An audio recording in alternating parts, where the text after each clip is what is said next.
This is Kessben 93.3 FM, a new wave of excellence in radio. So, and you bring a for a trustee, ye bedi kind a Supreme Court ruling now, Abai, and the fallouts, and I send some APP if you more and you bring. Maybe shall say in free Chairman Aikins, so now maybe since ruling a buy, send our canon a one.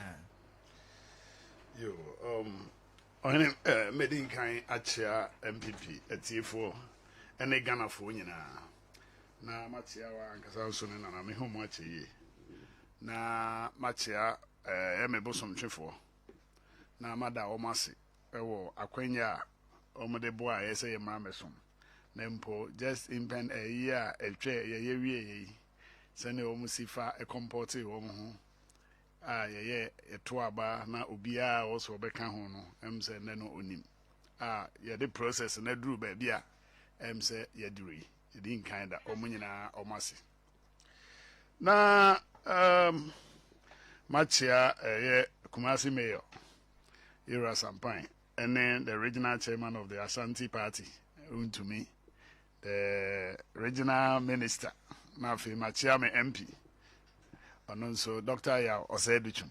Say Ohene unim ne maame enche na ye be ye na awotwe nu pepe pesende.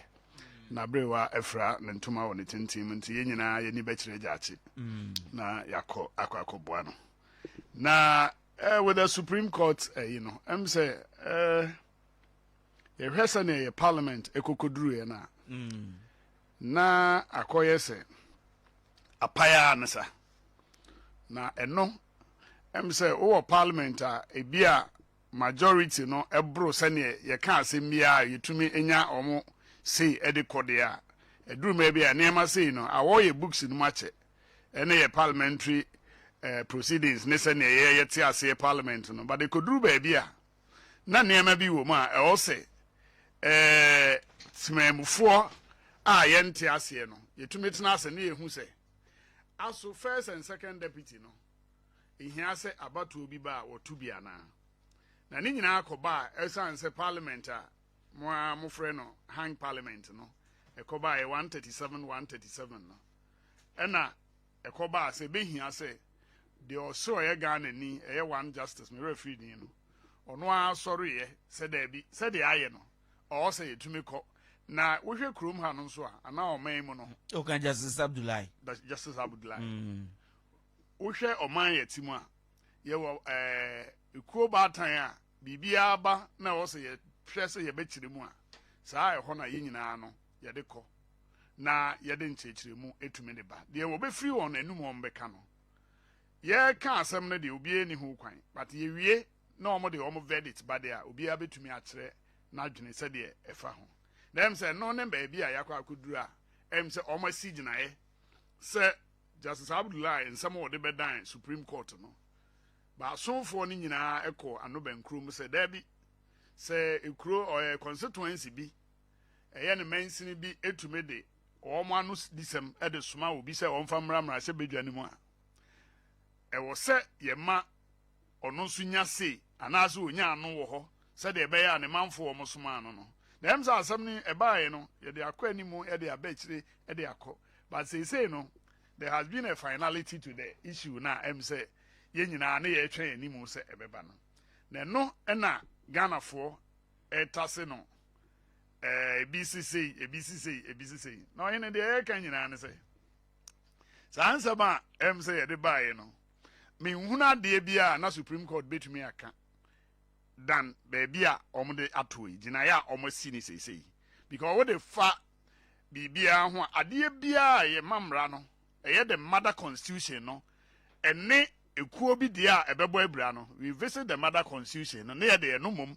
nti do maybe na metie parliament for minority ne ene even Haruna minority leader nsem bia okay ya na me wanwa say adan na do maybe asay bo apaye ana say ye wo kuo bi nti ne chinchina ye nka say na de no akode a ene enye enye sa pa de a ohene na say ye tse ye de pepepe ye ene ye yi asuhwani o ehye nyina na de aka asem na menyin ni se obia the Supreme Court ye obebu ho fi ana obegu ho fi no na bia emihu ne se eye boapaye enye saa de a menhuna de enti a yen bekwai mrahye bedwa no ana bekwai constituency na soma wo mrahye bedwani na waba aba betena ho a wo se mo meka bi for me na fo asoma obi a wo se mo meka bi because ekuo no nseseye wo ho ne se obi ba be deputy speaker ebia oni eya esanse na yenya nuru baby a na yaduro nti ena bia na obia ema na adwene ema so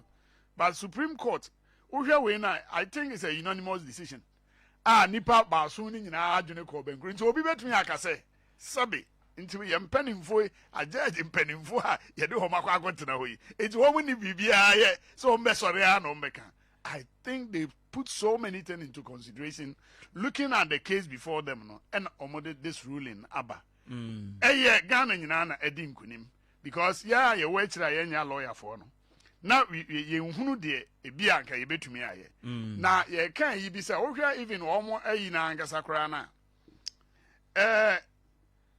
ye wo speaker na ankasa Ghana fo nyina anim say no de ye nyina na ye kɔ ne akoto no so aba parliament for a omusi anan no na ye beto sa aba no eno no de da bia na ye yi nipa onye mrahye bedwani nti ohwa brekra me kai say do ajaho time am say ne de ba we am say that time no parliamentarian but they have to make sure so be resign the seat no I think we went for a by election of course if we say nti de nti na ye ne sa because say ono no de ya fa ne say ono ne mtenani a ono ne de ne de ense se onya na o be chia me pani na e wo say ono de ohwe say onko benkuma but ye mra na de yi first and second ne de o say ye nyi free parliament ho sa nkrofo no so ye yi wo mo no o mo ye nkrofo a lawyer ne o mo mpeso aso na ato aba ma wo mo enti no wo hwe a ye deprive wo mo kra che sabe interpretation we no it should have been earlier because wo hwe sa eyi na asa koye convention se wo de wo ho na nkrofo na do ba wuntumi nka bi is it not because na yenya situation bia ebema obi a or preside in the absence of the speaker no ehun behia say exactly e was so to abampo na yen count no for purposes of forum a quorum say you betimi take a decision na exactly into wo hwe o mo yi na say 104 or something no e ka say we year other na quorum ne de wutumi ma ye for me now when you are presiding now you cannot vote because it makes it clear. So the speaker na anka so ye the speaker na there or no the answer so to abanim it's a situation no and it has caught up with us no ama obi etumi apeja asem no e de akokota I think now it puts a finality to the issue ni nyina ye nyina na ye dwene ho a e kan timi kra de me hu ne say emra na Supreme Court asi gina ye no ama aba ye to no I think November you know say we should preside here no I think it has given a finality to media metia say no the 30th November approval of the budget into media me didn't say approve even including the levy bibia no it has been already approved going forward and so be obesa here you also go to court to let them give us a clear meaning of they no more can because that particular I think is in the hands out now that issue no until say ebia ye be striking out no me tia say there meaning say ye levy or what have you every component of the budget no has been already passed because of sa ruling here abeye kire say and also Joe Wise na preside here and he was part of the 137 na no be kan home man here 138 and we need I think half of that 138 to take a decision on every ibia bill bia yebele no it will hear way no so ti Joe Wise no kra no ankasa o hear wan to aba ne bi but he obeka ho ma yetu mesoin sa 138 nti me as I sit here now me hu ne say ade bia can e de call parliament as at that time na ni nyina no so em say ne yenyi bibia mfrim me hu ne say from 1 to 0 you know na ni nyina aka ho nti no yeti ha say my understanding and say lawyer we a lawyer me my understanding as a layman and they say me who say whatever you pass here and that particular day bail a yɛde call and as a budget in no day say now no this Supreme Court ruling no actually say no say budget no still hold ɛno nti no ya pass it unless say more lawyer for mo ba ebe can be me as a layman be a meti ase until that day minim say bail a can oforiata de call you no there and I say 9th now that ruling ne buy ya pass a bill the 2022 budget 20 sorry budget no 2022 budget it's been approved and a Supreme Court okay but e-levy e-levy can home and nothing America say that particular budget na e-levy was part of it and I had the call ya omo pass here it's me say lawyer me there me as a layman me say sa budget na had the call ya na Supreme Court abeshem kena say sam penifo mienu no na omo kwan say omo to aba na say there was no illegality on that very ye cottonase parliament tenase omo ye no minim say ni nyina so hands at and this is an ate there obia ne me be ya adwen say the e-levy issue no has come to its finality but say obia no ya adwen say enye I don't know enye because e-levy no imposition of a new tax and that requires you be prepare on one kasas ne bill edako parliament na parliament ajetum currently my understanding is bill no was withdrawn it will have to be relayed until say ebesia relay bill I mean that time yeah withdrawn na enye that 30th November it was part of what was laid before parliament about the general appropriation bill yes but the e-levy as a new form of tax to be imposed will require a bill which will have to be approved by parliament. Okay, if you are a lawyer, so I know, but maybe when they say it was part of whatever. Yeah, the projections and everything. Everything was part of whatever can lay before parliament. You know? And into my understanding, though I'm a layman, when it comes to parliamentary proceedings, the law itself. A layman by the pocket lawyer. That's exactly. It's immediate. Once it was part of it, because me kai say, when you call it omabwegu, but yeah, call parliament majority no, minority the PA, and also say. Whether speaker or who or new the wise have sat in and that budget has been passed. I'm saying it's hula balloon no na ye hunu nti bia omo say a redraw but before the withdrawal no there see ejina so there na ka okay and ye pass it. Well, that's the general comments by Chairman Aikins. Ye besan aba na yako into details Supreme Court ruling the ruling itself, the full decision is out, about 29 page a decision by the Supreme Court, unanimous decision for that matter. Me call nana democracy jumadi so Kessben 3.3 on the internet. We live on KessbenFM.com. We are also live on Facebook. Also I didn't see and was Simbisa Ubetumi Ede Aba Jumadi Suna. I watch the waging. Okay, so Enyumbre me wo Nana Yao Sebe, who is a trend analyst, Ewoha Enyumbre. Francis Ado is also known as Chiniyeba, is a member of the NDC communication team. And then you have a Chairman Aikins, who is a chairman, Adu Poku Aikins, NPP chairman for Busumchi constituency. Bright has a peculiar problem with people's names. Bright as a being when you mention Chairman Aikins, everybody knows who the person is. So let's forget about Adai Adupoku, and he has given you Adupoku. He has hyphenated it Adupoku, and that is what Bright will do for you. You can change your name if Bright talk to you can change you are lucky he has even added the Poku to it. Bright now didn't know. Okay, so abo no chapa won sima aduonu enum akasima beye aduasanum na yedi dwumade no eba na wiye ene ebe pon no nkono which means time no until you dwell on this matter. Now, men call back to Chairman Aikins. Now, young call into and the manum na say decision ni ebayi. Sautie His Excellency Nana Dankwa Akufo-Addo ono de ose enka on pese obeka bi. Nanso na am say journalist no ebisa no say nana odwen ho sani ade ande ono de osusu say asem no ne kana Supreme Court for na kana kire say so where a constitution na the supremacy of the Ghana ne bibia no ye de ama eye the constitution, not parliament, not the executive, not the judiciary. Ye de ama the constitution.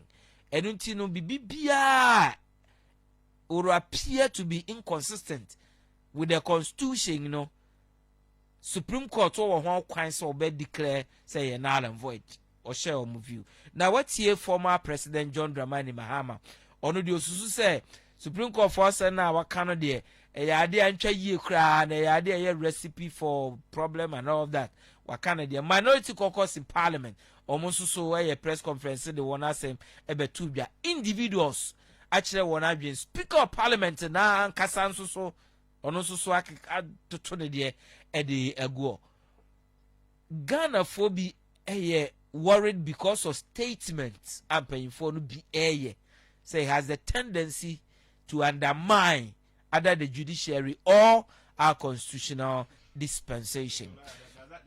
Now, let's look at individual pronouncements. Now, the impact on our democratic journey. Say Francis, I make so many wild allegations. All subjecting to straight proof. On to me, said they always the Supreme Court tilt towards one particular political party. Is this serious? Yet the same Supreme Court in 2012. You really even a no crown. It was all unanimous.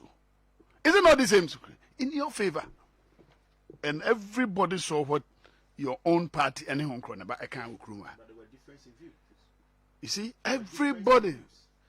It depends on the case or the substance of the case. That was the statement, the issue of a year they call court, and no, and a that vary views in every year. But let me give you one thing. What the heck I say? This Supreme Court, any when you go to a court, lawyer, near Busa Winya say was a man farmer. Ususa opponent yes, when you say I was him. One person so calculate what number of votes are winning. Was winning. 2% kasa asem we a wotam de ko ye no. Na Supreme Court na ka kire say mo monse ma no. Mo ya de pa asem mo de ba ya. Mo ankasa mo collation kra you told the judge just say munim. De wo se we anya no nya say a wo se winnim. Wo nso a wo se obi anya no nya say a wo se winnim. And you are telling us tonight. Sankasa asem we wo de ko ye no. Na Supreme Court agwe wani maka kire say mo akwapa no kwafo maya adenti mumra eho enye baabi asabe lawyer you could agro na listen to me you let me proceed. No, but there are several cases, so don't just take one. Me come na why na the woman is a lawyer. When you send a bad case to court, this is the repercussion. This is what happened. And near my also is no. No. As I even Francis say, you heard him right. Say you review. Now what the Bibiako? I was listening to Justice Abudulai. Omo Busano no say what he sought to achieve. No, that is what the Supreme Court has done. It's no, he don't have anything again. They are no person or tears, what tears, and only the interpretation of these two deputy speakers in the end. It's finito. It is a Robert Nasa, Namona Mosman is on Fankwana Saturday. And Yamo, into no messel. Say, Nisi Fofu said, Bibia, say, Yabekan will groom her and call to their favor, no dear. Not as a end yet. I didn't know for winning. If the speaker set it up, not Otnasi, so by Juma, Sir, yet Ghana for any Edna Koa, yet Yana Kadea. I don't think so we even get to where we have gotten to now. A son said, or no, one or can say it will be our interest. So are you telling us that the interest in the say? Or better NDC for Kutupa. Now the Omoya no parliament. No parliament is now subject of aid, or they say people just rubbishing them, subjecting them to public ridicule. That is how our parliament is now. It's not true. So if we say mucha blows in the home crowd, is that what you enjoyed? Your people snatching this and throwing the speaker seat on the. And your people chewing ballot papers. But who have? Nobody have affirmed it. When you were talking, I was here. You decide to go the other side. No, Francis. Just, be fair with me, Kakra. Why? Now you proceed. Here you have all the ample time to also make your submission. We are nice gentlemen. Said it's off record, so you need film. So it is public knowledge that an NPP. But then Kasana, oh, they them call anything, lawyer. The Kenyan and say, what is President Mahama saying? Also, then, Parliament a Supreme Court hearing. Yet, the Supreme Court a ruling say I'm from Rantibi and Concotum because of a near be almost a kafa.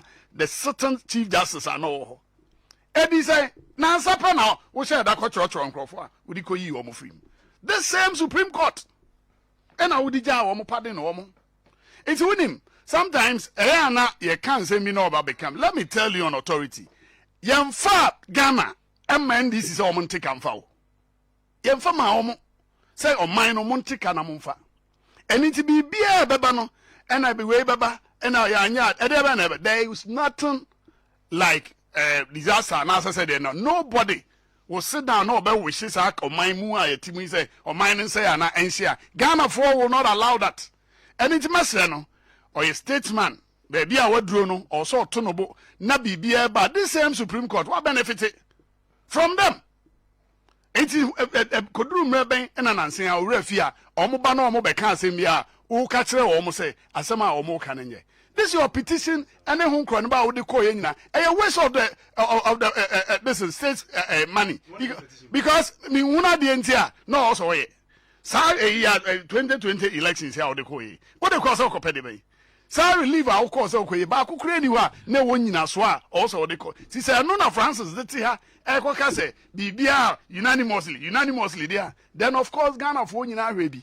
It was live on TV and everything. To the American, you know, say, the American, you know, say, Ghana for baby, say, Yedrono, sir, and nada. Anyway, I see, if it's not me, then it shouldn't be anybody, no. Yatrao, say Speaker of Parliament, nepa ontenasi, na Parliament, Juma, ye dear man on onye. Sani ema nyina na den tokwane ho nkran ba ema justice no. Gyan, I hope say or the core is a yempe finality to Sani ema. It just I sit here, me the message retreat bi say. Sa 30th November. Sa parliamentary sitting ye passes and I think it still holds. You approve budget. You approve budget no. Say per this no ye who say and na budget no mfumso bia ama ho. And it's here revisited. Not the be a budget no now. Government and starting to implement anything sort of that. We also go to court for there's another interpretation of this same asama making. So also am I clear interpretation because adia na NDC for koye bi also more at to budget not actually. We had a quorum and no and our fair mono on the 9th he said the presiding a year Joe Wise presiding on that very faithful day no. It said no and a papa. It's all my family there. And then you know, that's how the budget is being implemented. Sana you love you know the one that is being implemented now. No, because of it so. Listen. Go me Francis Tracy. Now he levy. She says a parliament an amendment to the standing orders. But do they have a choice? No, do they have a choice? No, but there are procedures in amending. Do they have a choice? Mom, I'm confusing near my heel. Maybe Pamucho, Mummy Nunyano, Festina Lente. Mummy, prolonging near my here. Now, Papa na ordena Semakodom Supreme Court on say. Yeah. Near a C 30th of November, no, na osusu say because the presiding speaker then, now our first deputy speaker of parliament, honorable Joe Wise Intino, budget now more approve ye no, na omo form quorum because now they require 138, and no account to say speaker no not only right to be counted. For purpose of quorum to take that decision. And you know, court to declare say the approval of the budget was null and void.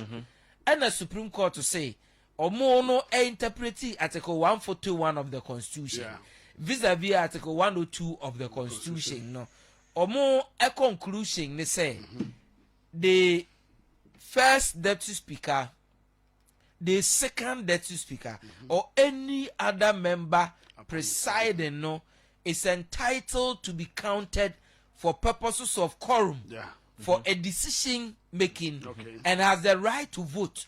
And based on that, you know, and almost say the decision that was taken for approving the budget on the 30th of November 2021 was valid. So therefore the budget was validly approved. So I don't know, there's a budget, it's already the budget is being implemented. And you know, Senkai declare say it was null and void there, then we now have to go back.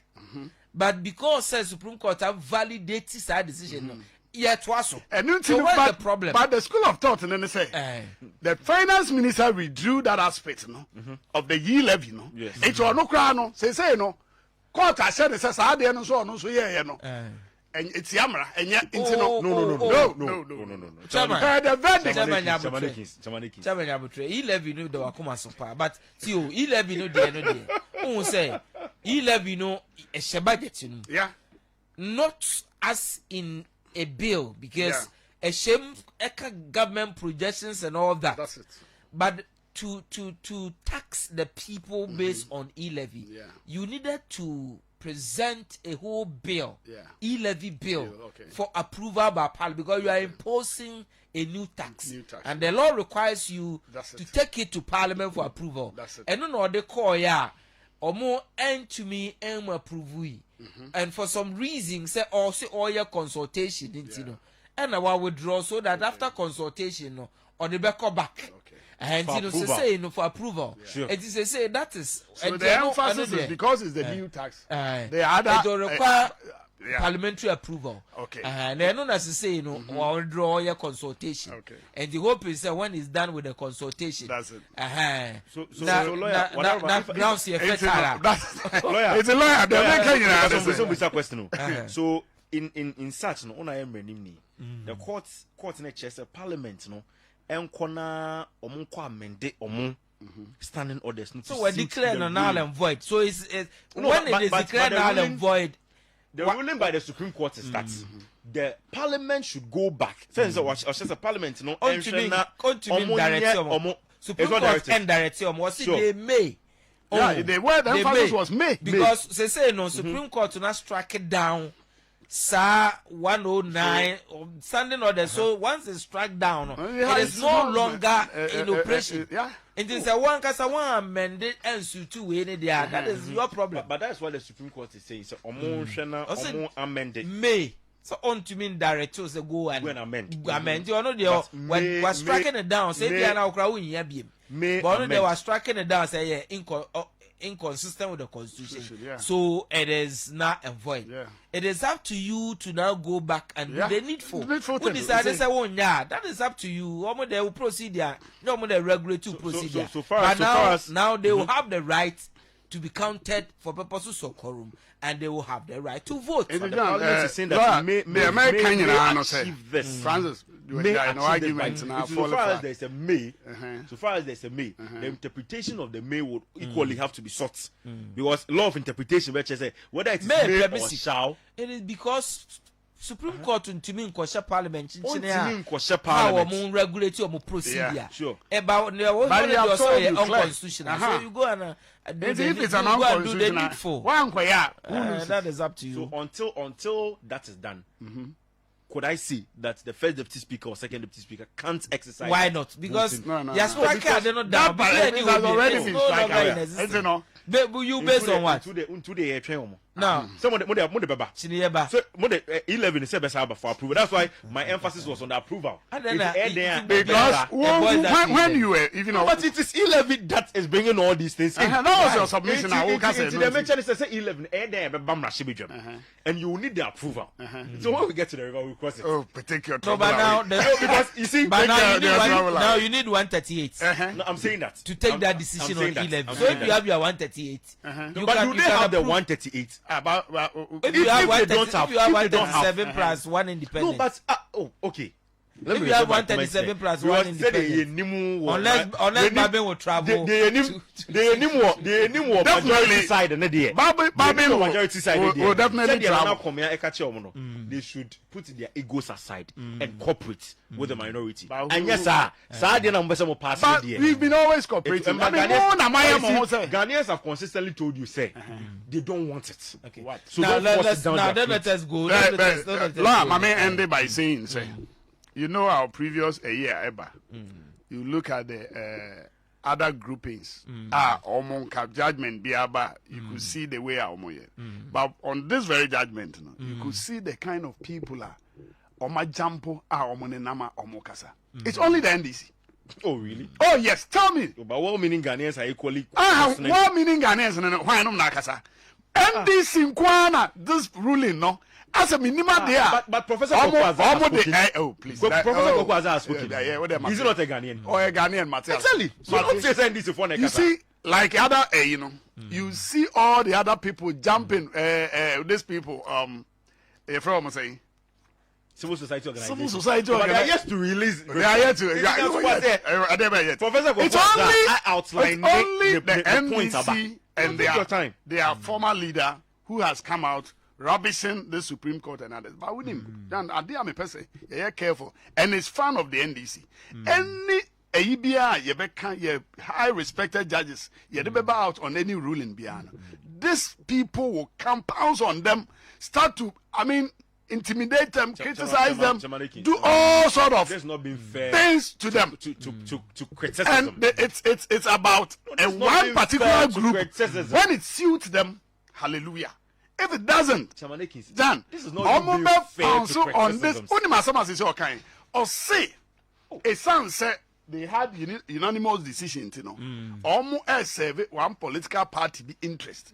When you sit on a public TV like this and make such a pronouncement, then how the your judiciary last resort, you know, will fall on them to determine what is it. You are here telling them, say, the 7-member panel now, almost taking this decision, no? Sabi, they don't consider anything. Almost try from their political lenses, you know, and almost ruling. Is it not When true? you say this, sir, No, and you're not correct. and no credit, hey. Chairman No credit is subjective. Who now? What you have? No, but every Ghanaian will tell you, say, you're not correct. Every That the Ghanaian, ruling by the Supreme Court am I a has foreigner? always been a unanimous FC. But you said a Are bad you not a case. Ghanaian? When you take a bad case to court, Is like Professor Kweku the Azar not a example Ghanaian? that I gave you. No, it's Professor Kweku What they Azar call not a court, Ghanaian. you say, also, when you say, No, but there are people who are coming out and you are telling us that that listen, I don't know about Professor Kweku Yeah, Azar they is can also a you Ghanaian. say. He also means well for the country. MDC said the year can. Yeah, five Ghana, Mamma, someone take him. Sana NPP crying in Ghana there. Okay, now Anything done, they may land in and say, ruling Naba. A refreshing news, say, Omodiaba.